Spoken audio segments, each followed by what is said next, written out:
And move on to our next speaker, and I call Dermot Devlin. Dermot will discuss Article 27 on employment.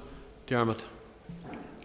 Thank you, Mr. Speaker, and I'm delighted to be here speaking on the first disabled person Parliament here at the Northern Ireland Assembly, especially here on International Day of Persons with Disability. My name is Dermot Devlin, and I'm from Greencastle, County Tyrone. I am a part-time employee of Home Enterprise. I've been employee there since 2002 and started working under a 6-month contract under the support from the Work Track programme, which has now ceased. I get support from UCL. As a disabled person, I've been very fortunate to have found and kept the employment I have there long term, and I'm very happy to be there. But I know that many others who are disabled aren't as lucky. In Article 27, under the UNCRPD, states countries recognise the rights of deaf and disabled people to work on an equal basis with others. This includes the right to opportunity to gain a living by working freely. Children are accepted in the labour market and work environment that is open, inclusive and accessible to deaf and disabled people.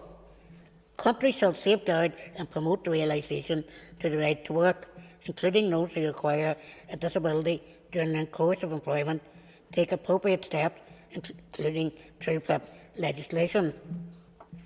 The employment rate for deaf and disabled people in the North is the lowest of the 4 countries within the UK, and the disability employment gap is the largest.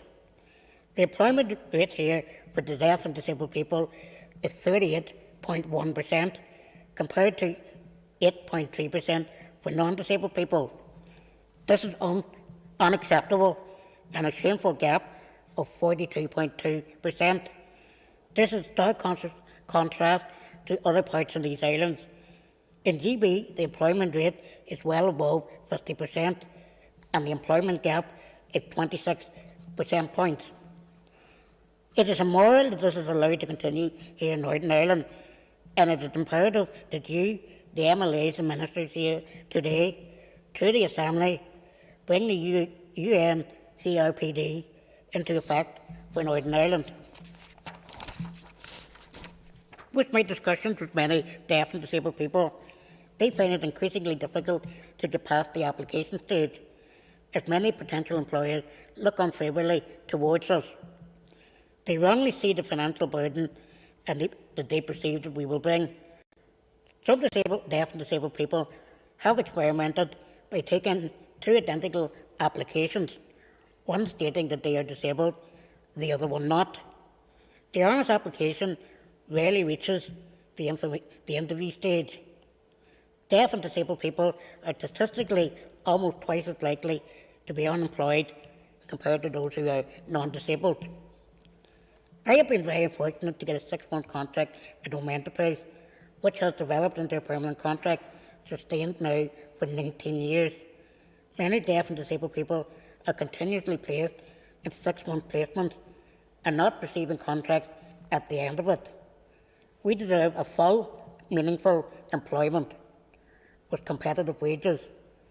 Deaf and disabled people are viewed as cheap labour on short-term contracts to fulfil menial tasks.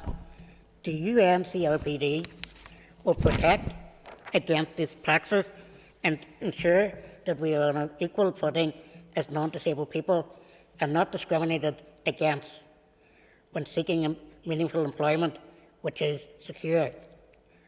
When in employment, deaf and disabled people still face many barriers, which places us as a disadvantage over non-disabled people. Many office spaces are not designed to meet the needs of us. Sufficient floor space and training space is often lacking for many. And other factors could be wrong seating or workstations for disabled people who have chronic pain and adds to their pain. Even a wrong telephone for those who have hearing loss would be able to work with a Bluetooth option for hearing aid or volume control. Deaf and disabled people fear, because their health can fluctuate, that many employees will see it as an opportunity to terminate our contract. at not being able to fulfil their duties. In many cases, this has happened. Deaf and disabled people want to work, can work, but their health needs to be accounted for in contracts. The UNCOPD will safeguard our jobs and allow for flexibility within our contracts that will suit both employers and employees. Deaf and disabled people contribute £274 billion to the UK economy annually, so we're an important part of society, but we find it hard to break out of the welfare catch-22. Like myself, a lot of the deaf and disabled people are on part-time contracts and unable to increase our working hours, as it would put us into poverty. Life costs us, on an average, £583 extra per month, more than non-disabled people. 24% of families with deaf and disabled children, it costs an extra £1,000 per month.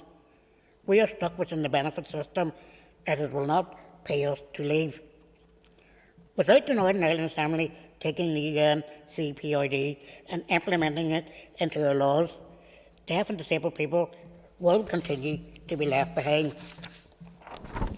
In the North, we have skills, we have the knowledge, and we have the determination to work, but we need to be allowed to perform to the best of our potential abilities, such like non-disabled people are. Under Article 27, the UNCRPD offers us a level playing field in work and employment. So remember, nothing about us without us, and without us, the Northern Ireland economy and workplace will not survive. Thank you, Mr. Speaker. Dermot, thank you, Dermot. And